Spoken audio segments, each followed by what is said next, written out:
Welcome to your sleep story. I'm so glad you're here tonight. Whatever this day was, however long it felt, however much it carried, it is behind you now, completely behind you. You made it through, and that is everything. So let's begin.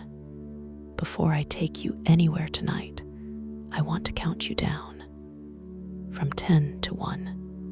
And as I count, I want you to allow yourself to sink just a little deeper into wherever you are right now. Feel the weight of your body. Feel what is beneath you, holding you. And with each number, just let go a little more. 10, allow your eyes to close. Gently, completely. There is nothing you need to see right now. 9, feel your shoulders and let them drop as far as they want to go. 8, a slow breath in through the nose. 7, and all the way out. 6, your hands, feel them opening. Whatever you've been holding today, you can put it down now. 5, your jaw is soft. Your face is soft. 4, your legs are heavy, warm. 3, you're drifting, not asleep yet, but moving that way. 2, the day is behind you, completely and entirely behind you. 1, and now, tonight's sleep story, the relaxation. Before we go anywhere, I want to stay here with you for a moment. Just here, just now, because this moment, this exact moment right now, where you are lying in the quiet, deserves a little attention, a little kindness.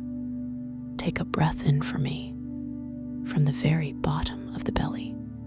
Good, and let it go.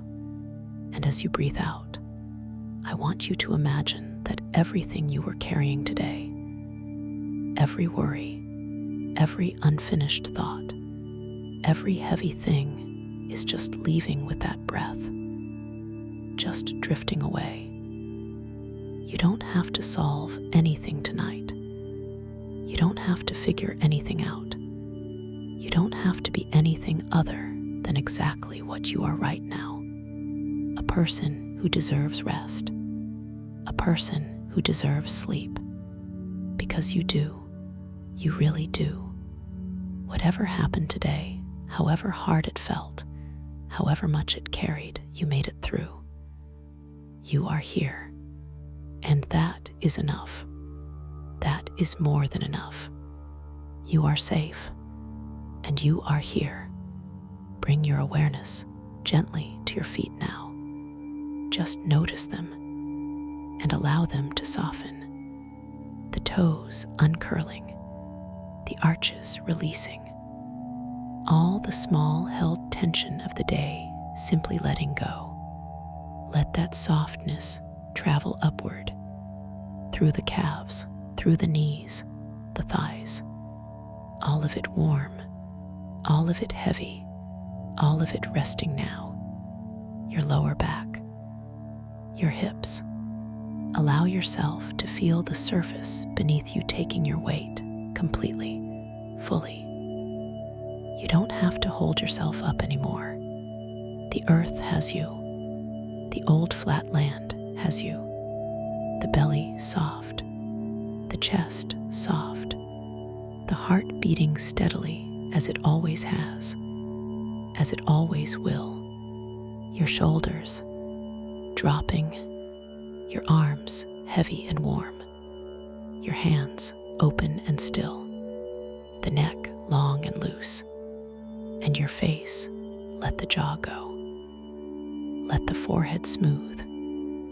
Let the eyes be completely still behind their lids. There you are, from the top of your head to the tips of your toes, completely soft, completely warm, completely at rest. You've done beautifully. Now, let me take you somewhere flat and quiet in the West Flemish countryside of Belgium, where a field of flax stands pulled and drying in long, low rows at the very end of summer, where a red brick farmhouse with white painted window frames sits at the end of a poplar-lined lane, and an old woman sits at her kitchen table in the last of the evening light, a cushion of bobbin lace across her lap, listening to the swifts turning above the yard and the particular, settled quiet of a land that has always known exactly what it is. Come with me, the road in. Imagine the road narrowing. Not a wide road, a straight, quiet lane of old red brick, the kind that runs arrow straight between the flat fields of West Flanders, lined on both sides with tall Lombardy poplars whose leaves, even in the day's last stillness, never quite stop their faint, papery trembling. Tonight's farm sits somewhere in the Flax country south of the River Lay. The Lies, in French, a slow, meandering waterway whose particular chalky, mineral-rich water has, for more than 2 centuries, been considered by weavers and spinners across Europe to be unmatched for the redding of flax. The process by which the tough outer stem of the plant is softened and rotted away to release the long, pale, silken fibers within. This part of Belgium, low and flat and crisscrossed with drainage ditches and canals, has grown flax for so long and grown it so well that its river once lent the crop an entire reputation. Lay flax, bought sight unseen by mills as far away as Ireland and northern Italy, simply on the strength of the river's name. The land here holds no hills to speak of, no real change in elevation across many kilometers in any direction. Only the flat, patient, endlessly cultivated plain, its horizon interrupted mainly by the spire of a village church, a scatter of red farmhouse roofs, and the long, straight files of poplars marking every lane and field boundary.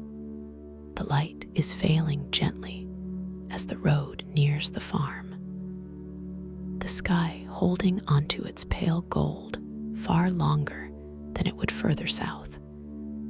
The particular slow, extended dusk of a northern European summer's final weeks, smoke rising, thin and gray, from a single farmhouse chimney ahead, swallows and swifts cutting low arcs above the yard, feeding on the evening's last insects before their long autumn journey south.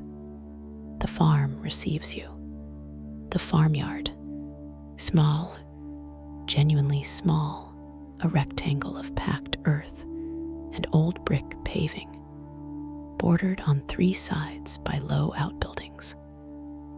A barn with a steep tiled roof, a smaller shed for tools, a linta where a stack of last year's firewood waits beside this year's, already split and drying. At the yard's center, a single ash tree, tall and somewhat wind-bent from decades of the flat land's steady breezes. Its shade in daytime, a gathering place for hens that have, by this hour, already put themselves to bed in the coop beside the barn. A well capped now, with a simple pump long since converted to run from the mains.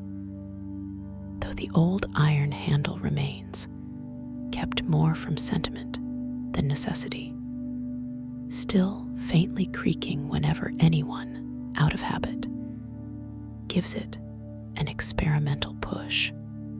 And around the yard's edges, stacked along the barn wall in long, careful rows, the flax itself, pulled entire from the ground some weeks ago, root and all, rather than cut in the old and still preferred method, since pulling preserves the full length of the fiber, and then bound into sheaves or gavin, and stood upright in small stooks across the field to dry before being brought in. The smell of the yard this evening, cut hay first from the neighboring meadow, mown 2 days ago and nearly ready for baling. Beneath the hay, the particular, faintly sweet, faintly grassy smell of the drying flax itself, a smell some visitors compare to fresh tea, and others to nothing they have ever smelled before, distinct and mild.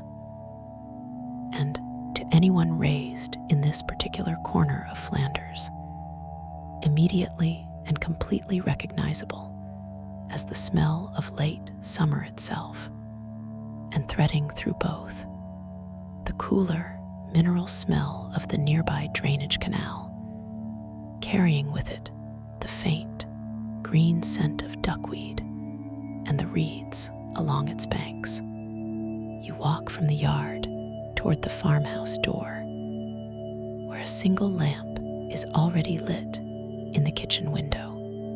The farmhouse, a single lane leading to the door, red brick walls, the mortar between them pale with age, the brick itself the same warm, slightly uneven red that colors nearly every older building across this part of Flanders, fired for generations in local kilns from the clay of this same flat, patient ground. White painted window frames and shutters, the paint recently refreshed, as it is refreshed every few years without fail, the particular contrast of white against red brick. One of the most immediately recognizable features of the regional architecture, visible from every lane and every field boundary for as far as the flat land allows a view. A steep, dark-tiled roof, its pitch built high enough to shed the region's frequent rain efficiently. A low dormer window set into its western slope, climbing roses, unpruned and slightly wild, along the wall beside the door, their last blooms of the season past their best, but not yet entirely finished. A stork's nest, empty this year as it has been most recent years, set on a specially built platform at the gable's peak.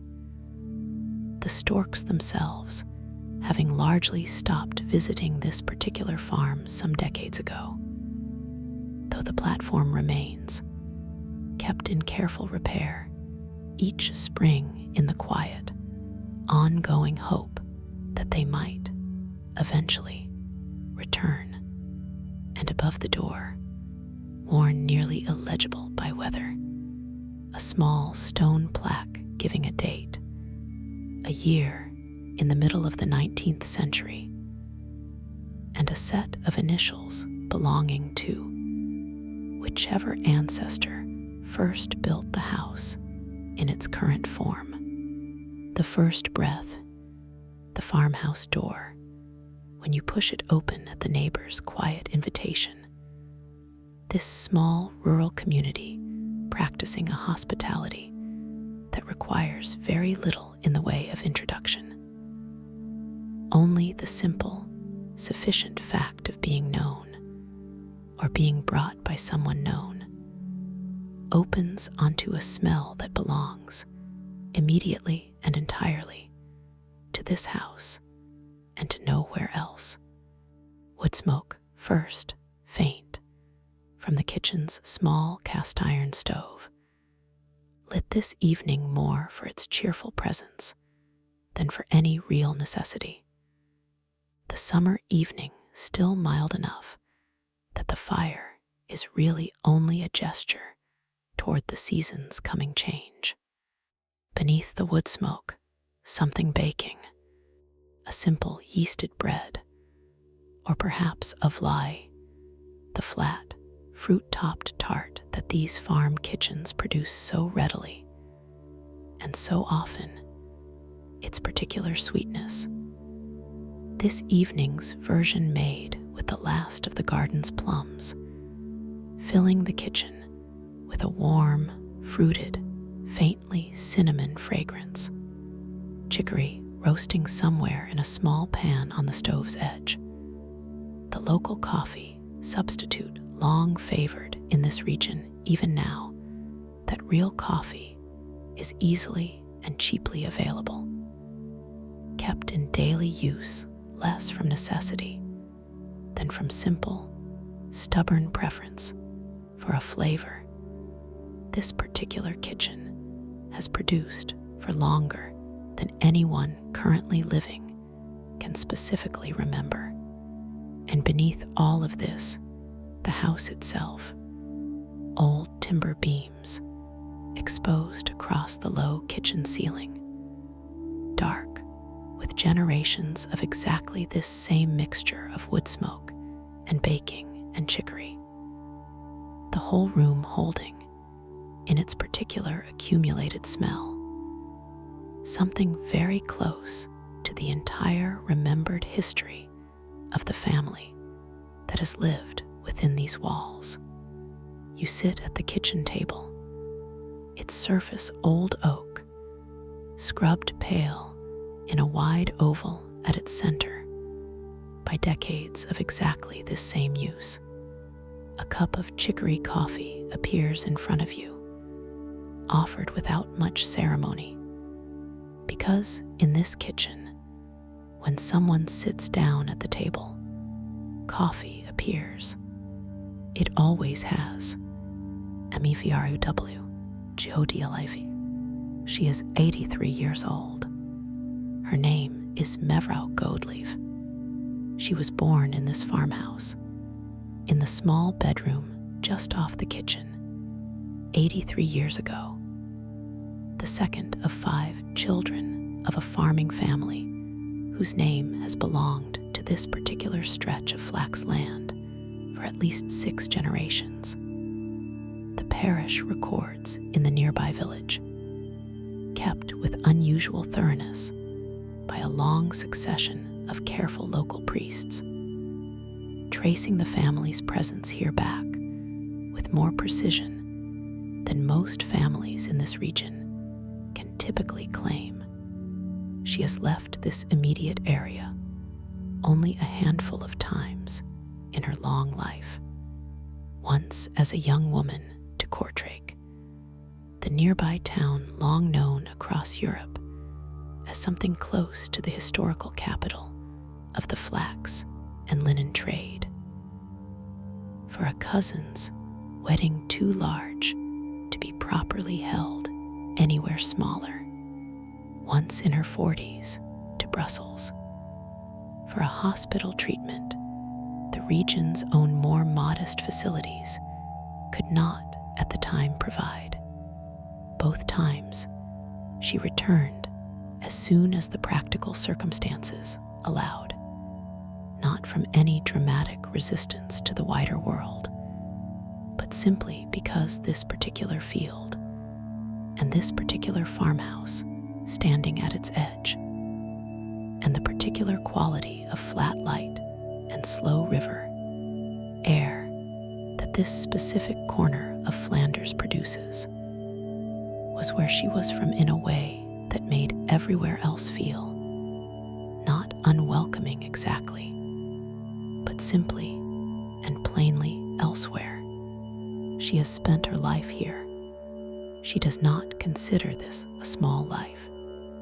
Her husband, Achille, a flax farmer like his father and grandfather before him, died 11 years ago, his heart giving out quietly one ordinary winter morning while feeding the hens, a death the whole village still describes, when it comes up at all, as about as gentle and as fitting an end as a man who loved this farm so entirely could reasonably have hoped for. Her children are scattered now, one still farming a portion of the family's land nearby, one in Kortrijk running a small shop, one in Ghent teaching at the university, one in Brussels, whose visits home have grown less frequent than Mevrouw Godelief would prefer, though she rarely says so directly. She lives largely alone in the farmhouse now, her days organized around the rhythms that have organized them for as long as she can clearly remember. The hens, the small kitchen garden, the bobbin lace cushion set up permanently near the good afternoon light of the front room window, the twice-weekly walk into the village for what small shopping and small news the local shops still provide.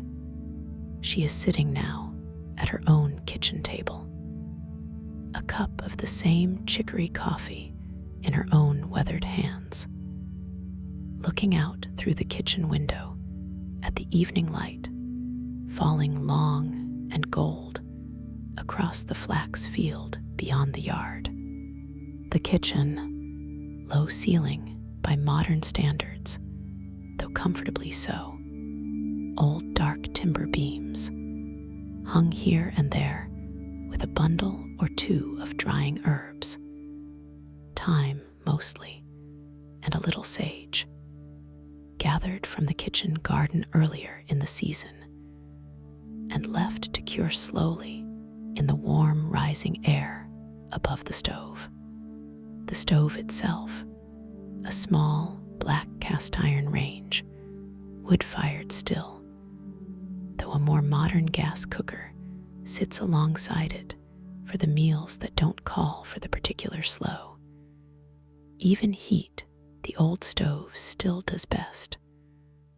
A fly or a proper stew among them.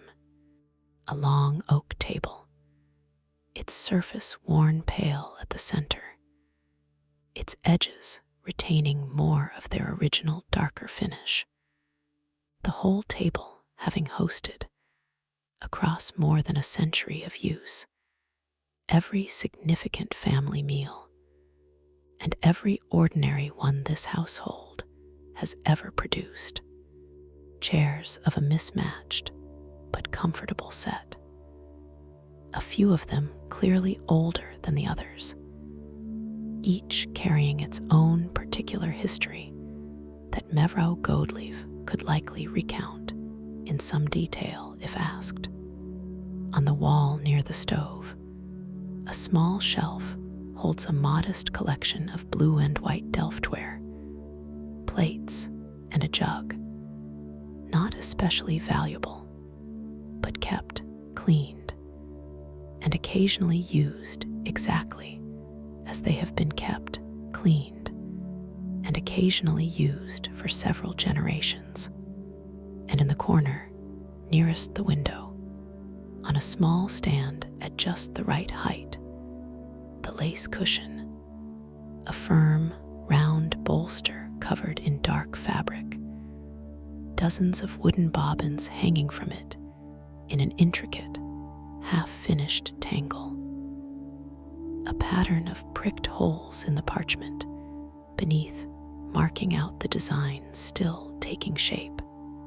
Somewhere beneath the kitchen's other sounds, a small radio, its volume low, playing an evening program of old Flemish songs, the presenter's voice unhurried and familiar.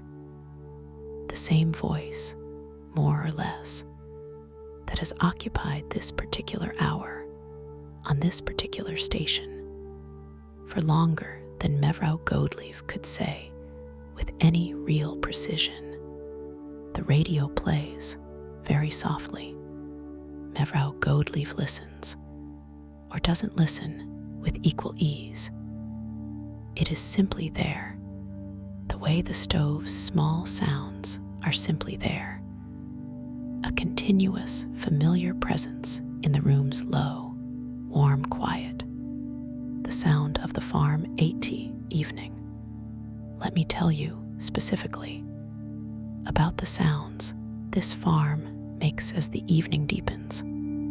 The swifts first, and the swallows, above the yard and the field beyond it.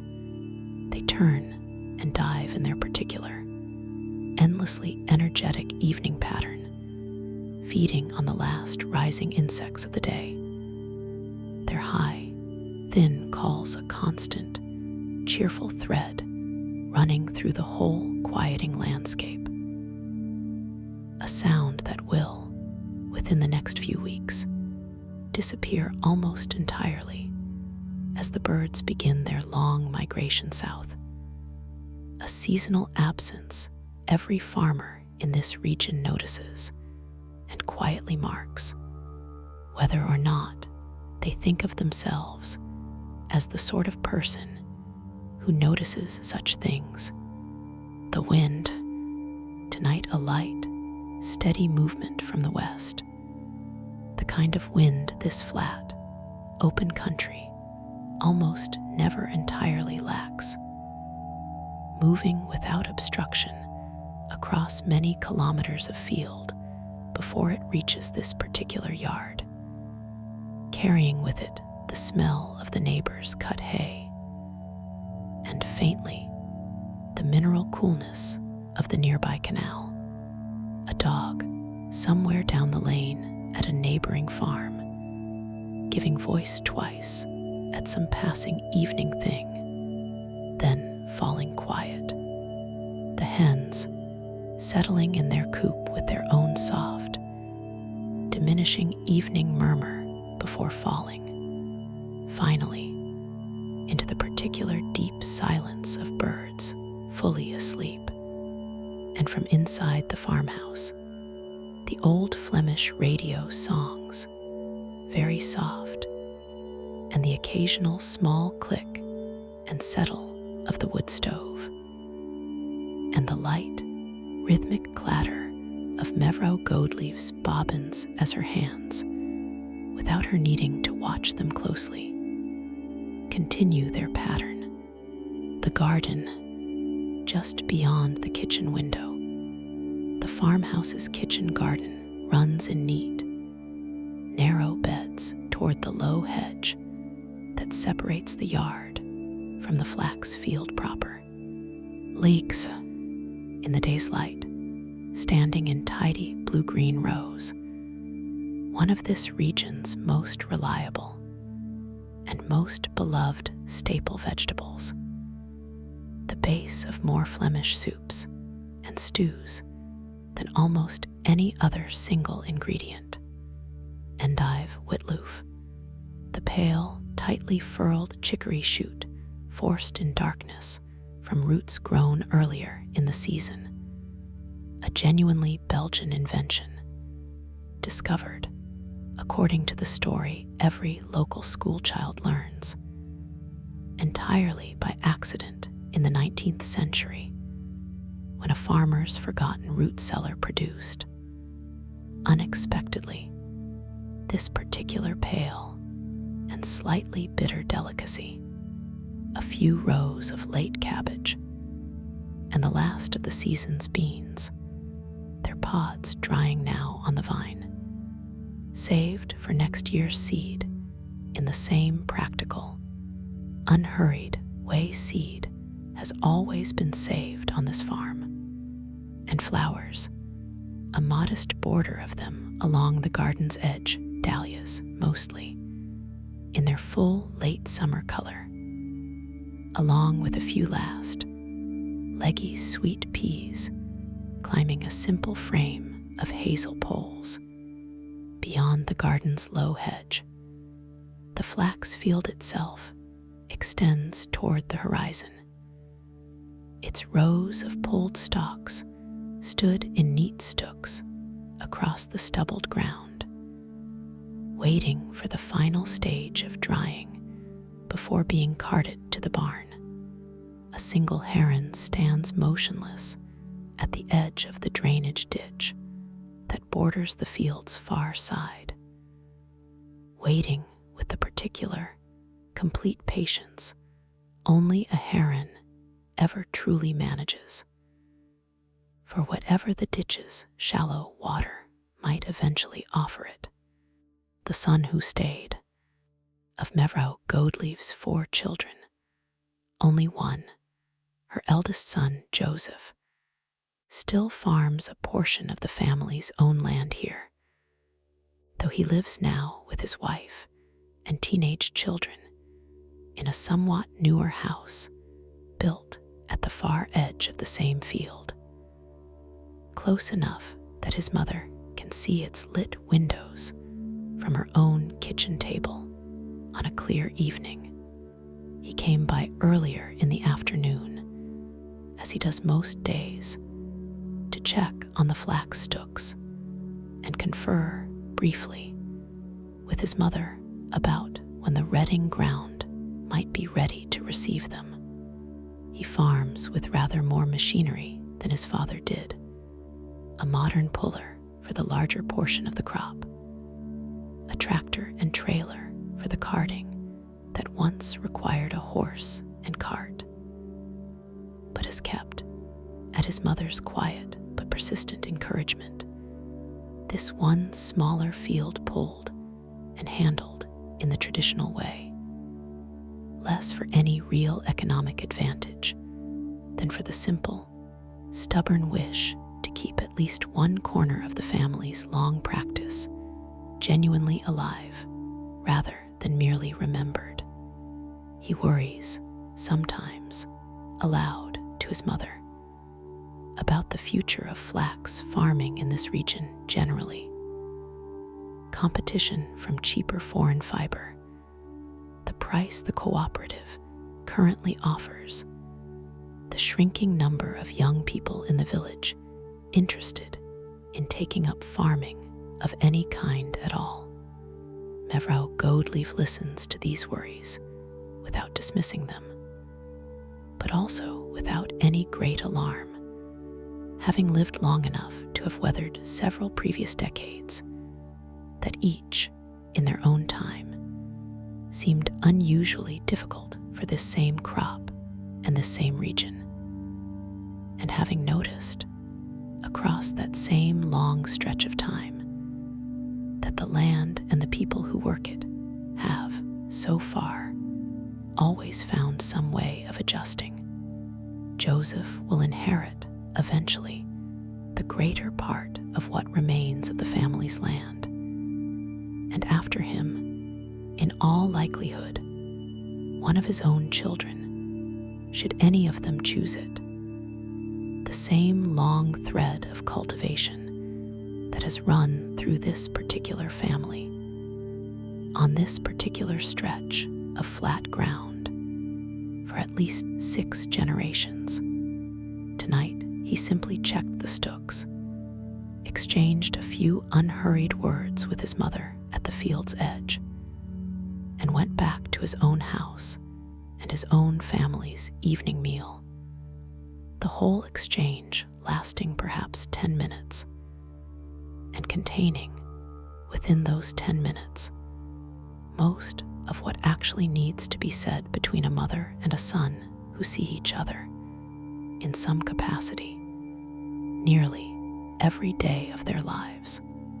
The old barn, beside the yard, the older of the farm's 2 barns holds, alongside the current season's tools, a collection of considerably older ones, kept less for any regular use now than for the simple unwillingness of successive generations to discard implements that once meant so much to the farm's working life.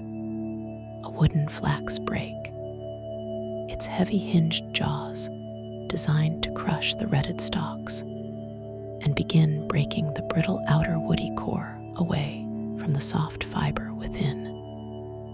A tool Mevrouw Godelief's own father used daily during the harvest season of her girlhood. Its surfaces still faintly stained and polished smooth by decades of exactly this same handling. A scutching knife, wooden-handled, its blade long since dulled, once used to further scrape away the last fragments of woody material by hand. A skilled and physically demanding task typically performed by the strongest workers on the farm, in a specific rhythmic motion passed down, like so much else here, through direct demonstration rather than any written instruction. A hackling comb, its rows of long iron teeth still sharp, used for the final stage of processing, drawing the scutched fiber through with a firm, practiced pull that separated the long, fine line fiber, the most valuable grade, destined for the finest linen thread, from the shorter, coarser tow fiber that found its way instead into ropes and coarser cloth, and in earlier centuries, into the stuffing of mattresses and furniture across much of Europe. These particular tools have not been used in earnest for several decades now. The same processes handled today at a modern scutching mill some kilometers away, run by machinery that accomplishes in an afternoon what these hand tools once required entire households of workers over several intense autumn weeks to complete. But Mevrouw Godelief still visits this corner of the barn from time to time, her hand resting briefly on the brake's worn wooden jaws, or the hackling comb's cool iron teeth, in something of the same wordless, acknowledging gesture she made earlier this evening among the standing stooks in the field. A small, private honoring of the work and the many hands that this particular farm's whole long history has actually required. The flax field, this is the field's second life of the season. In June, it stood in full flower, a sheet of pale blue so complete and so sudden that visitors from outside the region, encountering a Flemish flax field in full bloom for the first time, very often stop their cars simply to look. The flowers so fine and so short-lived that each individual bloom lasts only a single morning, opening at dawn and dropping its petals by early afternoon.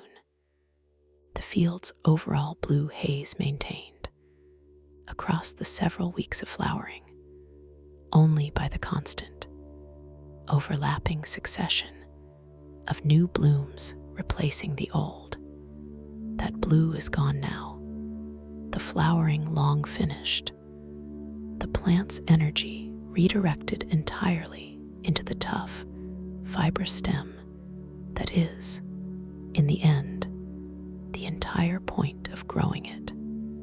The flax was pulled some weeks ago by machine on the larger neighboring farms, but still, on this smaller family plot, largely by hand, in the traditional method Mevrouw Godelief's own father insisted on maintaining, and that her son, who now farms this portion of the land, has continued more from respect than from any real economic necessity, pulling the whole plant from the root rather than cutting it, since the very base of the stem holds some of the longest and finest fiber that cutting would simply waste, The pulled stalks were bound into sheaves and stood in small stooks, Gavin directly in the field to dry, exactly as they stand now in the day's last light. Their color shifted from the earlier green to a pale, silvery gold, the whole field at this hour taking on a particular warm, low glow that farmers in this region have always considered one of the visual signatures of a proper Flemish late summer. Soon, within days, most likely, once the current drying is judged sufficient, the sheaves will be gathered and taken either to a controlled dereting field nearby, where they will be spread flat and left to the alternating dew and sun of several more weeks. The natural moisture and the bacteria it encourages slowly loosening the fiber from the woody core, or, on the farms still close enough to arrange it, taken to the river itself, where the old method of water retting, in the Lay's particular mineral-rich current, still occasionally continues in small, carefully managed sections, exactly as it did on a much larger and more industrial scale throughout this region for the better part of 2 centuries. Mevrouw Goedleaf remembers, from her own girlhood, the smell of the river during the height of the old retting season. Strong, sulphurous, entirely unmistakable, and so central to the whole region's economy at the time that nobody, she says, ever really complained about it, any more than a person complains about the smell of their own particular livelihood. She walked out to the field earlier this evening, before the light went, simply to stand a moment among the stooks, her hand resting briefly against one sheaf's dry, whispering stalks, in a small, wordless gesture of acknowledgement that she could not entirely explain if asked, and would not particularly try to. The lace cushion, back in the front room, in the last of the good natural light. Mevrouw Goedleaf's bobbin lace cushion waits where she left it earlier. Dozens of small wooden bobbins hanging in their careful, half-finished arrangement, each one wound with a fine linen thread, spun, in this case, not from her own family's flax, but from a neighboring cooperative's mill, since the truly fine spinning this kind of lace requires has not been done by hand in this immediate area for the better part of a century. Bobbin lace, cant, in Flemish, has been made in this particular region for so long, and with such particular regional refinement, that certain named patterns still carry the names of the towns that first developed them. Bruges lace and Binch lace, each recognizably distinct in technique and appearance to anyone with a practiced eye. The whole tradition once so economically significant that entire towns organized much of their working life around it. Mevrouw Goedleaf learned the craft from her own grandmother, beginning, as most lace makers in this tradition once began, as a young girl barely old enough to properly manage the bobbins. The skill passed down through direct, patient, hands-on instruction in a manner that has changed only very slightly across the many generations this particular family has practiced it. The piece currently taking shape on her cushion, a narrow trim intended eventually for a granddaughter's christening gown, uses a traditional geometric pattern of small linked diamonds, not unlike, in its underlying logic, if not its specific visual effect. The woven patterns other grandmothers in other parts of the world might render instead in wool on a loom. She works for perhaps 20 minutes this evening, her fingers moving the bobbins in their particular quick, practiced clicking rhythm, a sound some describe as resembling rain on a window, though Mevrouw Goldlief herself has never thought of it as resembling anything at all. It is simply the sound her own hands have made in this particular chair, in this particular light, for the better part of 70 years. She sets the cushion aside, eventually, as the light finally fails, and returns to the kitchen, where the evening's other small tasks are still waiting. The orchard, at the far edge of the kitchen garden, beyond the beans and the dahlias. A small orchard holds perhaps a dozen fruit trees, several apple varieties, a pair of pears, and one old, gnarled specimen of the conference pear that Mevrouw Goldlief's mother planted as a young bride, and that still, remarkably, produces a reliable crop each autumn despite its considerable age and its increasingly hollow trunk. The apples this year are nearly ready, a week or two from picking, their weight already bending the lower branches noticeably toward the grass beneath. Some will be eaten fresh through the coming weeks in the ordinary way of any farmhouse orchard. A good portion more will go, as they go most years, into the making of a Pelstroop, the thick, dark, treacle-like apple syrup this region has produced for centuries, boiled slowly over an entire day in a large copper pan borrowed, each year, from a cooperative that several nearby farms share for exactly this purpose. The finished syrup, spread on bread through the winter months in place of butter or jam. Its particular deep, faintly caramelized sweetness, one of the most distinctive tastes of this specific corner of Flanders. A few of the pears, and a portion of any apples that fall early or bruise in the picking, will go instead to the small still that a cousin 2 farms over still operates under the appropriate local license, producing, across a slow winter distillation, a modest quantity of the pear and apple brandies this region has always made in small, informal, entirely unhurried quantities, more for the pleasure of the making than for any real commercial purpose.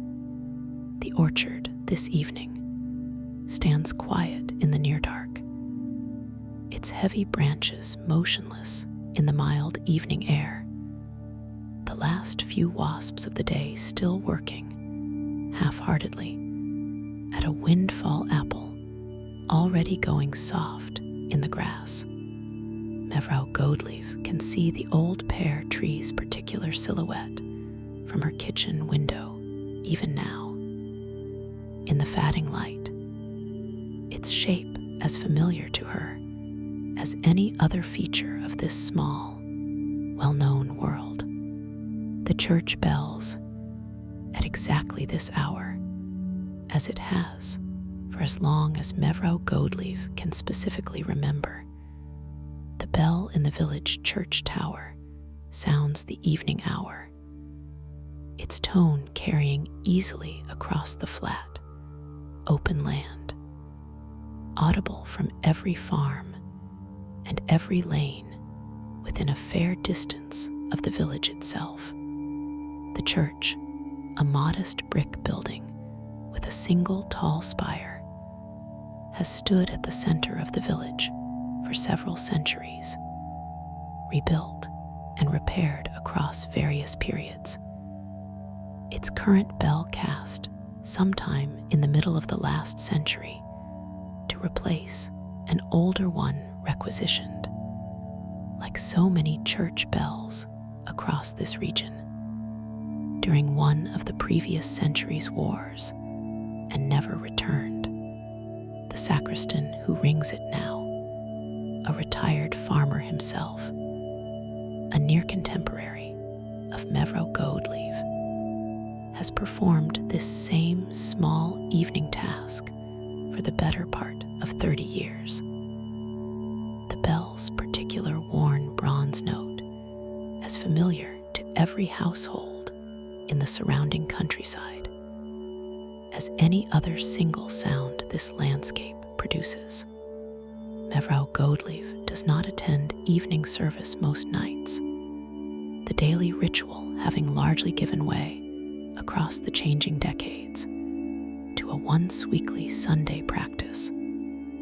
But the bell itself she still receives each evening as something closer to a marker of the day's proper closing than as any specifically religious signal.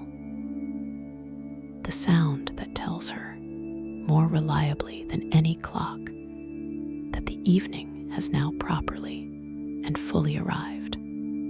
She hears it this evening exactly as she has heard it several tens of thousands of times before, without any particular fresh attention. The way a person hears their own heartbeat, present, essential, and almost entirely unremarked upon precisely, because it has never once, in her whole long life, failed to sound. The neighbor's visit, a soft double knock at the kitchen door, and a familiar voice calling a greeting before the door is even properly opened.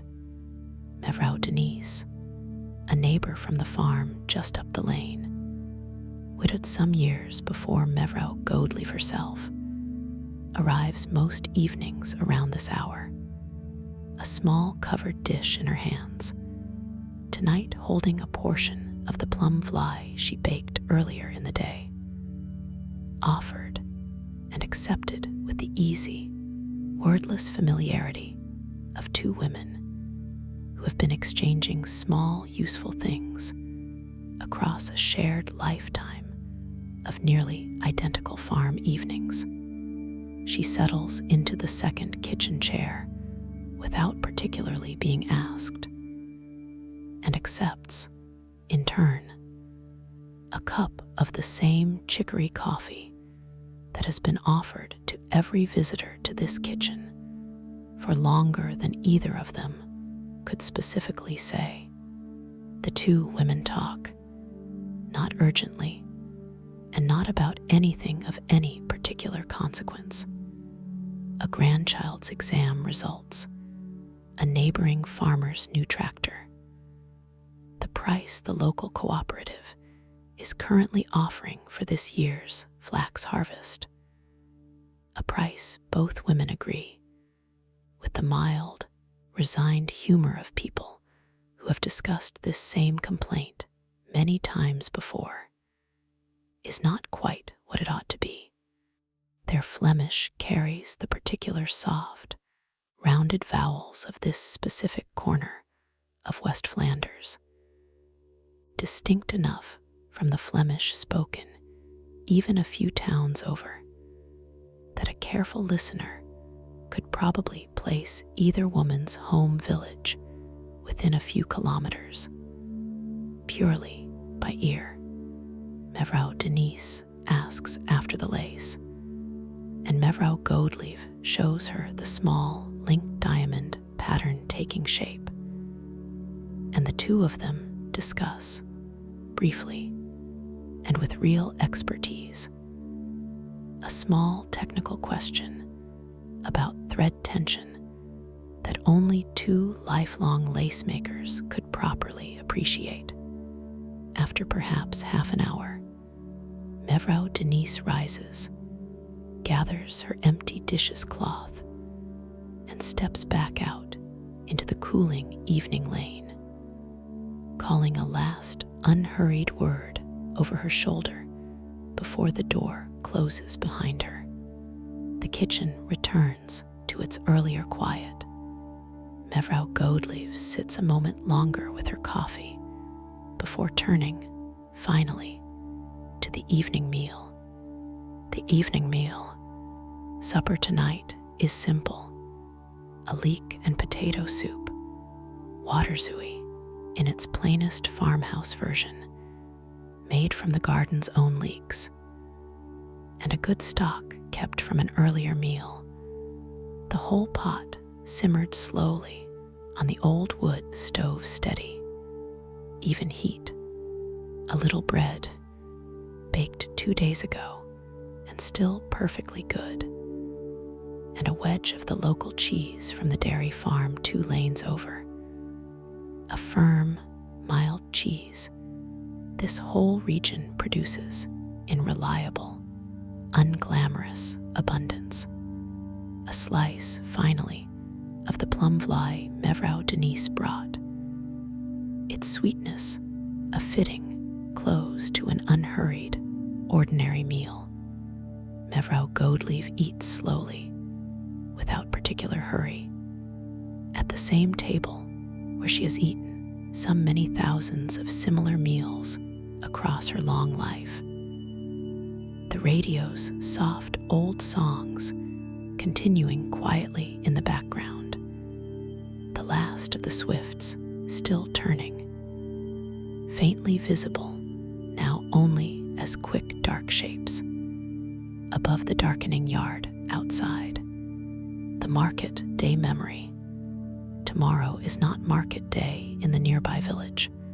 That falls on Wednesdays. And tonight is a Sunday. But Mevrouw Godelieve's mind drifts there anyway, unbidden. The way minds drift toward familiar and comfortable things in the quiet stretch of an evening. She remembers the market as it has always been, held in the small square before the village church. A modest gathering of stalls, a butcher's van, a fishmonger up from the coast with the morning's catch still faintly smelling of salt, a woman selling nothing but cheese and butter from her own small dairy, another with whatever the season's vegetables currently offer in abundance. She remembers, too, the market of an earlier era, when the flax and linen trade still dominated so much of this region's economic life that a portion of the same square, on certain days, would host buyers and brokers examining sample bundles of fiber, prices called and negotiated in a specialized vocabulary that Mevrouw Godelieve's own father spoke as fluently as he spoke his native Flemish.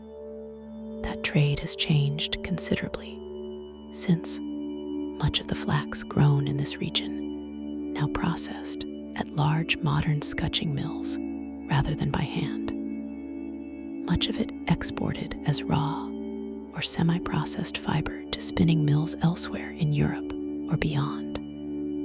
The whole industry smaller in terms of the number of people it directly employs than it once was, though the crop itself, remarkably, still grows across a significant portion of these same fields, this region remaining, even now, among the most important flax-growing areas anywhere in the world.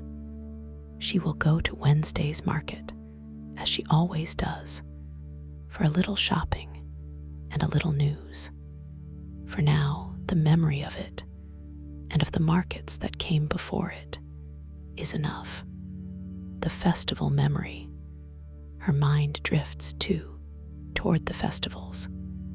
Not anyone in particular, but the general, accumulated memory of them. way a life lived in one place for long enough eventually files its festivals together into a single, warm, recurring impression. The Kortrijk region's own Flax festivals, held some years in the height of summer, celebrating the crop's long local history with demonstrations of the old hand methods, pulling, retting, scutching, and finally, the hackling that combs the fiber into fine, ready-to-spin strands, performed now mostly for visitors and schoolchildren by a dwindling number of older farmers who still remember the techniques from direct practice rather than from any written instruction. The village's own smaller kermis, held each autumn after the harvest, a modest fair of stalls and rides set up for a few days in the square, the whole village turning out for it in a way that has changed only gradually across Mevrouw Godelief's long lifetime. Less elaborate now than in her girlhood, perhaps, but recognizably the same essential gathering. And St. Martin's evening in November, when children still walk the village lanes after dark carrying paper lanterns, and singing the old traditional songs at each door in exchange for a little fruit or a few coins. A tradition Mevrouw Godelief herself walked as a child and watched her own children walk, and now watches each year her great-grandchildren walk in turn. She thinks of these evenings the way she thinks of most things now, not with any particular longing, but with the settled, contented warmth of someone who has had, across a long life, rather more good ordinary days than difficult ones. The letter from Brussels, in the small drawer of the kitchen dresser, beneath a folded tablecloth and a few other kept things, there is a letter from her youngest daughter, Marie-Claire, who has lived in Brussels for some 15 years now, working for one of the European institutions whose exact function Mevrouw Godelief has never entirely managed to keep straight, though she is quietly, considerably proud of it regardless. Marie-Claire telephones most weeks, but writes as well, occasionally, longer and more carefully than any phone call allows, in a hand Mevrouw Godelief has known since it was a child's uncertain scrawl. And that has become, across the years, entirely her own. The letter arrived some days ago, and Mevrouw Godelief has read it several times since, once quickly, for the plain facts of it, and several times more slowly, in the evenings, by the stove, for whatever lies beneath the plain facts, the particular tone and rhythm of her daughter's sentences carrying, in themselves, a kind of presence that the occasional phone call does not quite manage. Marie-Claire is well.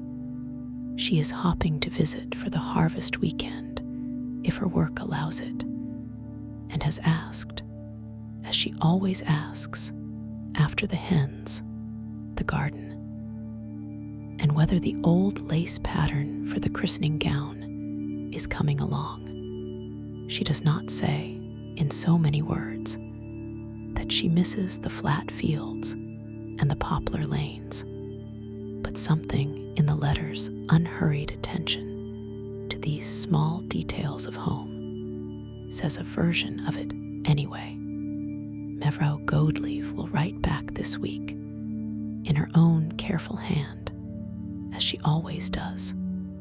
The doctor, once every few weeks, Mevrouw Godelief makes the short drive, her son takes her these days, though she drove herself well into her 70s, into the nearby town to see the same general practitioner she has seen for the better part of 2 decades now. A patient, unhurried woman, somewhat younger than Mevrouw Godelief's own children, whose small clinic serves a good portion of the farms and villages in this immediate area.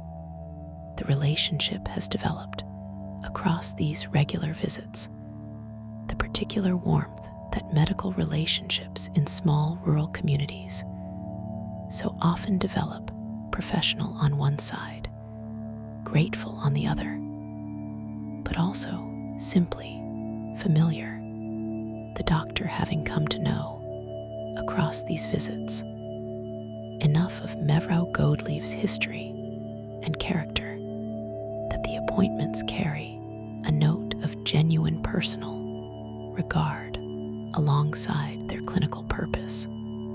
She is, for her age, in reasonably good health, a fact she attributes when asked to a life spent largely outdoors and largely active, eating what her own garden and this region's own dairies and orchards reliably provide, and never having had any particular reason for the sustained, corrosive kind of worry that city life, she has always suspected, without quite being able to prove it, more readily produces. She does not entirely believe this explanation herself. She suspects some portion of what she is has simply been given to her, but the explanation, even if incomplete, is not inaccurate. A moment to breathe. Before we go any further into the evening, let's pause here together for just a moment. Notice, if you can, how your body feels right now, perhaps a little heavier than when we began. Perhaps your breathing has already slowed, just slightly, without your really trying to make it happen. That's exactly right. That's exactly what's supposed to happen. Take one more slow breath in and let it go, slowly, completely.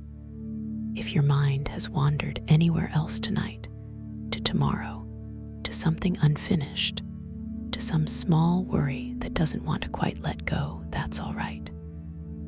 That's completely normal. Just notice it gently, without judgment, and let it drift past, the way a single flax petal drifts down from its stem and settles, weightless, into the soil below. You don't have to follow it. You don't have to hold on to it. You can simply let it continue on its way, out of sight, while you stay here, warm and heavy and resting. There is nowhere else you need to be right now. There is nothing else you need to do. Just this field, just this farmhouse, just this steady, patient, unhurried evening. Let's continue. The river, not far from the farm, perhaps a 20-minute walk along the straight brick lane, and then a smaller path beside the drainage canal. The river Lay itself moves slowly through the flat land, wide and calm at this stretch, its water carrying the particular pale, mineral gray clarity that made it, for so long, the most prized redding water in the whole of Europe. In Mevrouw Godelief's girlhood, this stretch of river would have been, at this time of year, busy with redding activity. Bundles of pulled flax weighted down beneath the surface with stones or wooden frames, left to soak for a period of 1 to 2 weeks, while the river's particular bacterial action loosened the fiber from the woody core. The whole process requiring careful, practiced judgment to know precisely when the redding had gone far enough, and not one day further, since flax left too long in the water loses strength and quality just as surely as flax not left long enough fails to separate properly at all.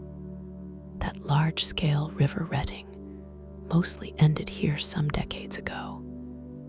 Environmental regulation and changing industrial methods together making the newer, more controlled redding in open fields the region's now standard practice, gentler on the water, and in its own way, gentler on the whole surrounding landscape. But the river continues regardless, exactly as it always has, moving at its own unhurried pace between banks lined with willow and alder, past the low stone bridge where the village lane crosses it, past the mill, no longer operating as a mill, converted now into a private house, though its old wheel remains, seized and silent, beside the water, and onward, eventually, toward the larger waterways that will carry it, in time, all the way to the sea. A pair of moorhens moves along the reeds at the river's edge this evening, their soft, clucking calls carrying faintly across the still water. The river does not hurry. It has never needed to. Reading the sky before going in for the evening, Mevrouw Goldleaf had already glanced, as she does most evenings, toward the western horizon, where the particular quality of the clouds building out over what would eventually be the North Sea told her something she has learned. Across 83 years of exactly this kind of watching, to trust more than any official forecast. Rain in a day, perhaps two, arriving as it so often does in this low, flat, coastal adjacent region, on weather systems that sweep in from the Atlantic, with very little in the way of hills or mountains to slow or redirect them. This is not, in itself, unwelcome news. The flax stooks currently drying in the field can withstand a passing shower well enough, and the dew-redding ground, once the sheaves are finally moved there, will in fact depend on exactly this kind of intermittent moisture to do its slow, patient work.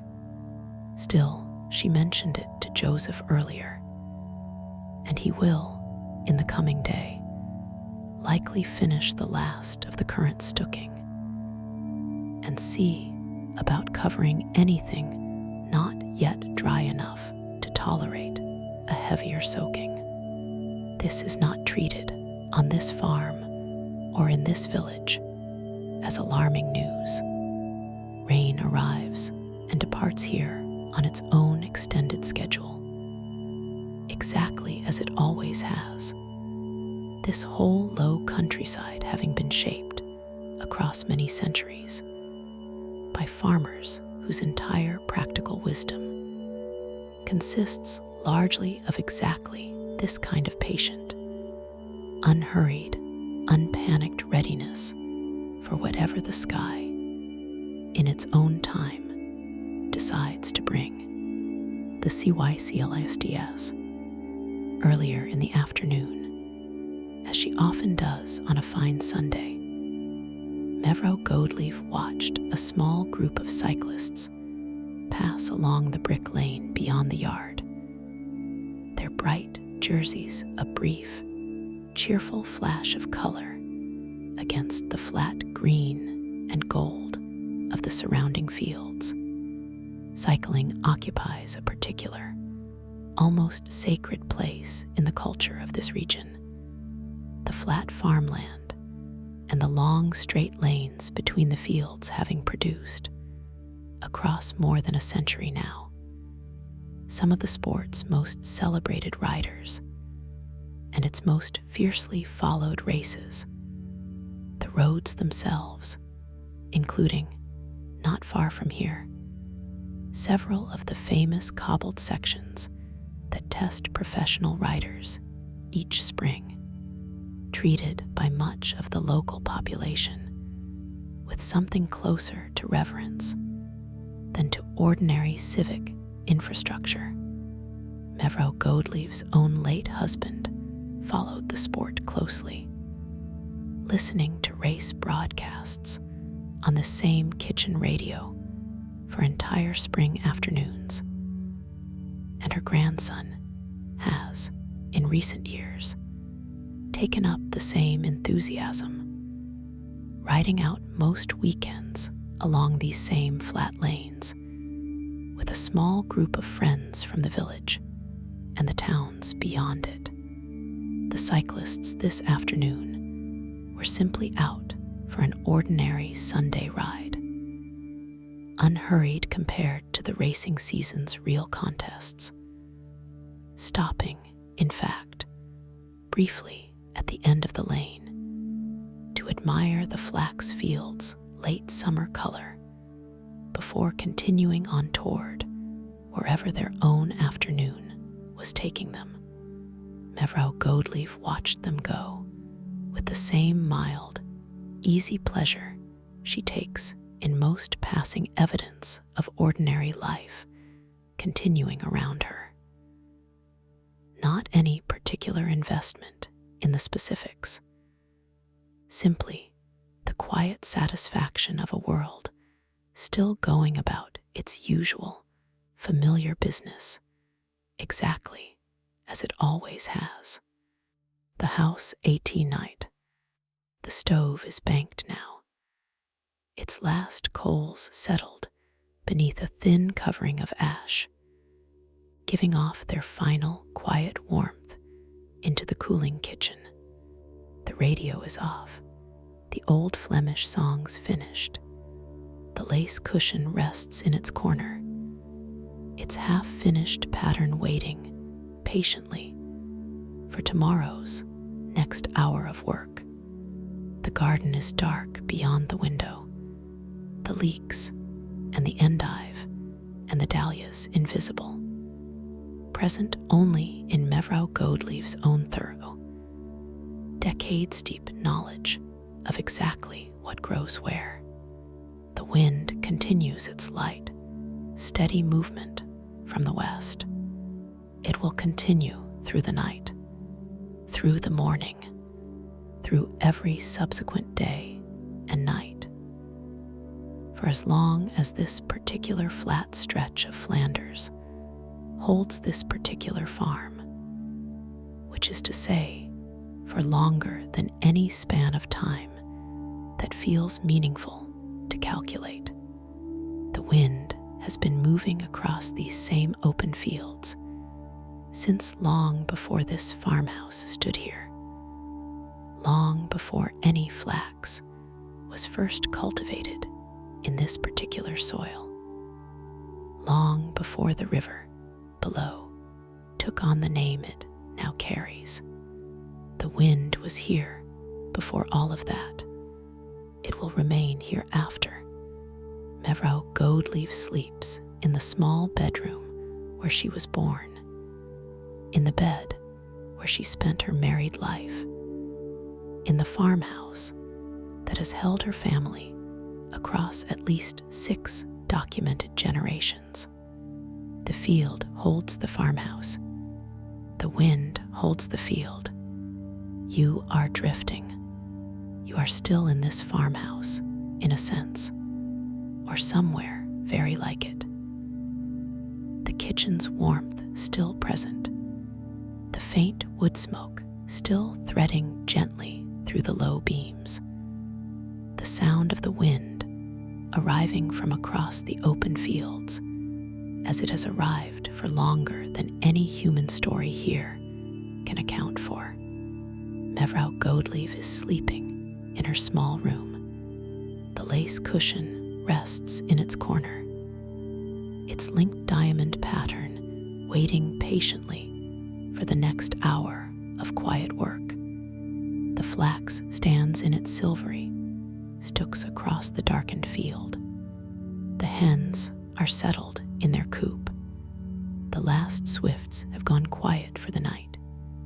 The wind keeps its steady, patient motion. All of it here, all of it holding you. Your breathing has slowed to match the wind's own unhurried rhythm.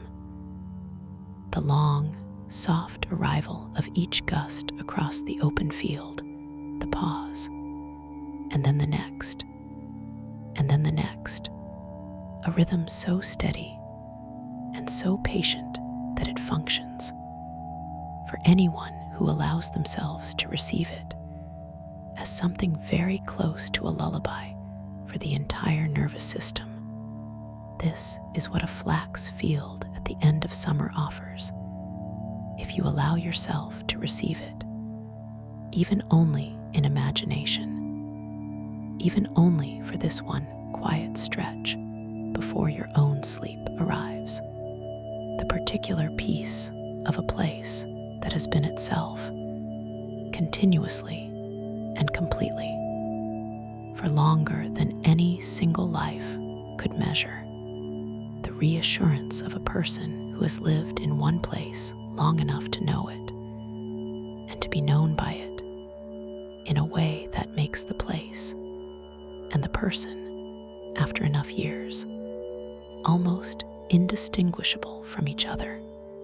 The steady presence of a field that does not need anything from you, that is simply there, patient and quiet and entirely reliable, standing where it has always stood, holding its silvery stooks and its sleeping soil and the small scattered lights of the farm beside it, exactly as it always has. You do not need to go anywhere tonight. You are already exactly where you need to be. Simply rest. The wind will keep its rhythm. The house will keep its warmth. The field will keep its watch. The later hours, somewhere past midnight, the farm settles into its deepest quiet. The last dog at the neighboring farm has stopped its occasional evening bark. The last light in the village, a kilometer or so down the lane, has gone dark. The temperature has dropped a little further. The particular mild, damp coolness of a Flemish late summer night, enough to leave by morning. A light dew across the flax stooks. The same dew, in fact, that will eventually be relied upon once the sheaves are moved to the redding ground to do its own slow, patient work upon the fiber. The river continues its quiet movement, not far off, carrying the same unhurried current it has carried for as long as any record of this landscape extends. An owl somewhere in the old trees along the canal calls once, low and soft, and is answered, or not answered, by nothing in particular. The stars are out, modest and pale by the standards of clearer, darker places. The flat land's near constant low cloud, and the region's general dampness, rarely permitting the kind of full, dense sky some other landscapes offer, though tonight, at least, a handful of the brighter points are visible, along with the pale wash of a rising half-moon. Nothing here is in any hurry. Nothing here has ever needed to be. The last things, the farmhouse rests in darkness, its stove cooling slowly behind its banked coals. The lace cushion rests in its corner, The flax stands in its silvery stooks, dew already beginning to gather, invisibly upon it. The garden is dark, the leeks and endive and dahlias sleeping beneath the first faint chill of the coming autumn. Mevrouw Goldleaf is sleeping. The wind arrives across the open fields, steady and unhurried, as it has arrived every night of her life, as it arrived every night of her mother's life and her grandmother's life, and every generation before that, back to whichever ancestor first placed the stone plaque above this farmhouse door. The village is quiet now, house by house. The hens have settled into their own soft, sleeping stillness. The river moves on unseen toward the sea. The empty stork's platform stands at the gable's peak, waiting as it waits every year for a return that may or may not come. The wind is everywhere. The house is dark. The stove's coals glow softly beneath their ash. The lace cushion rests in its corner, a pattern of small linked diamonds, waiting for tomorrow. Still waiting, the flax stands silver in the field, gathering its first quiet dew, the garden sleeping beneath it. Mevrouw Goldleaf is sleeping in the room where she was born, in the farmhouse her family has held for 6 generations.